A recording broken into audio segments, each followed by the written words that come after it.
Assalamualaikum, banyak yang request untuk dibuatin menu yang gak pakai digoreng-goreng. Oke deh, kali ini kita mau bagikan resep yang minim minyak ya. Pastinya hasilnya gak kalah enaknya dengan menu yang digoreng. Asli ini tuh enak juara banget. Langkah pertama, siapkan setengah kilogram ayam. Boleh pakai bagian mana aja ya. Kemudian ada satu buah terong, ini sisa di kulkas, jadi langsung aja aku pakai. Nah, untuk ayamnya di sini mau aku panggang aja di wajan tanpa minyak ya. Tapi dia nanti bakal keluar minyak sendiri karena dia tuh ada lemak dari ayamnya ya. Jadi tinggal kita balik-balik kayak gini aja.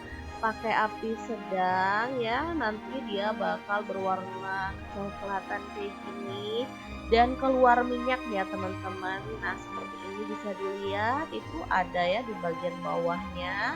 Boleh terus dibalik-balik sampai warnanya kecoklatan dan wangi. Kalau udah, kita boleh angkat dan tiriskan si ayamnya.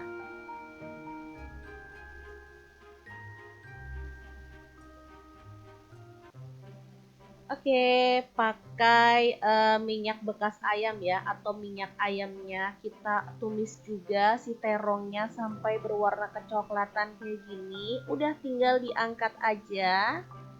Kemudian untuk bumbunya ini simpel-simpel aja. Ada 7 siung bawang putih, 12 siung bawang merah, dan 1 genggam cabai rawit.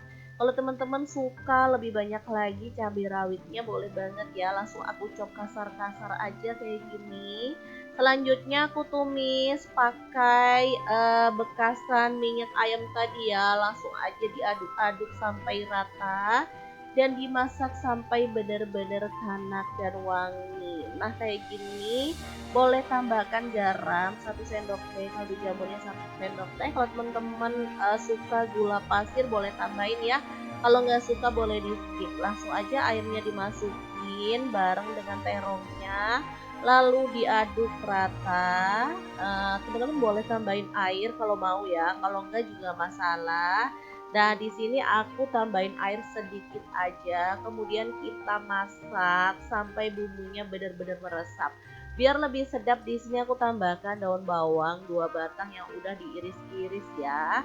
Udah pakai api kecil aja kita masak sampai bumbunya benar-benar meresap dan ini dia hasilnya. Ini tuh enak, super gurih, pedas dan lezat banget pastinya. Dimakan pakai nasi putih anget-anget juga udah leko banget. Udah nggak perlu nambah lauk lain lagi, menurut aku ini udah enak banget ya. Udah ada terongnya dan juga ayamnya. Udah pasti bakal suka ya karena emang semantul itu. Ini menu simple tanpa digoreng, siap untuk disajikan ya. Dimana sangat gampang dan super cepet banget cara masaknya, dijamin anti ribet ya. Oke, semoga video ini bisa bermanfaat untuk teman-teman semua. Jangan lupa terus pantengin channel Dapur Lagi karena kita akan bagikan menu sederhana sehari-hari yang enak, bergizi, dan pasti ramah di kantong. Terima kasih kunjungannya. Assalamualaikum.